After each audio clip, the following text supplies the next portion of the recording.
Hello everyone, I welcome you all to the Infinity Vision platform. Right now I'll be doing one such question that came in your JMN examination. This question came on 31st August 2021 in shift 2. So let us see this question first. Question says, 4 identical hollow cylindrical column of mild steel supports a big structure of mass 15 to 10 raised to power 3 kg. So you have been given a setup in which a big mass of 50 into 10 raised to power 3 kg is held on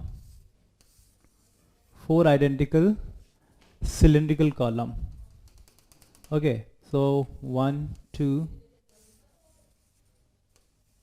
3 and 4. So these 4 hollow cylindrical column will be supporting this mass. Okay, so that means the mass, the weight of this this structure will be distributed on these 4 columns of a cylindrical 4 columns of the cylinder. Okay, so the inner and the outer radii of each column is also given to you, which is 50, and so that means this hollow cylindrical column would be just like this. What do you think?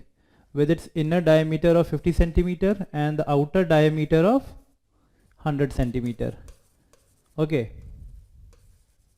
so the area of this cylindrical column must be equal to pi outer diameter, which is, let it be R2, so let this 100 be R2 radius, and this inner diameter let it be R1, so it would be pi R2 whole square minus pi R1 whole square. So it would be equal to pi R2 whole square minus R1 whole square. So this would be the area which will gonna support the weight of this block, okay, or steel support or mild steel support.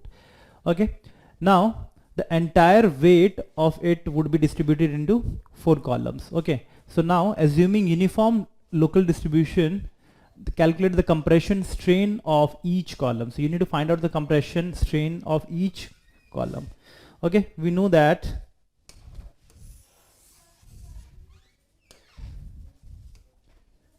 Young's modulus is given by stress by strain. Okay, and you need to find out strain of each column. So let strain be equal to stress by Young's modulus. Okay, Young's modulus of the cylindrical column which has been given to you is 2 into 10 raised to power 11. Okay, so we can easily put the value over here. But what about the stress? Stress is nothing but force applied per unit area. So the force is nothing but this weight of this column which is distributed over the 4 cylindrical columns. So this weight on individual cylindrical column must be equal to weight of this total block, which is mg divided by 4. Again mg divided by 4 over here, and mg divided by 4 over here, and mg divided by 4 over here. Mg is the weight of this column, or you can say mild steel.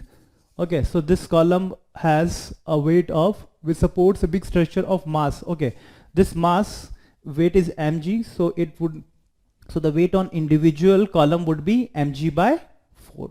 Okay, so this is the force applied on this much of area, don't you think? That we already know, pi r2 whole square minus pi r1 whole square. Okay, so this stress, we also know that stress is nothing but force applied per unit area. What is the force applied on individual column, which is mg by 4 multiplied by divided by area. So this is the value that you should get.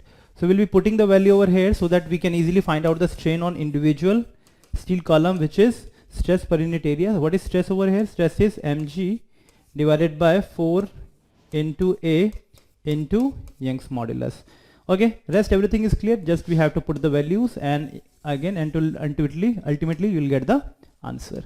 Okay, so the strain comes out to be, what is mass? Mass is nothing but 50 into 10 raised to power 3 kg into g is acceleration due to gravity is 9.8 divided by 4 into area is pi r2 ka whole square. What is r2?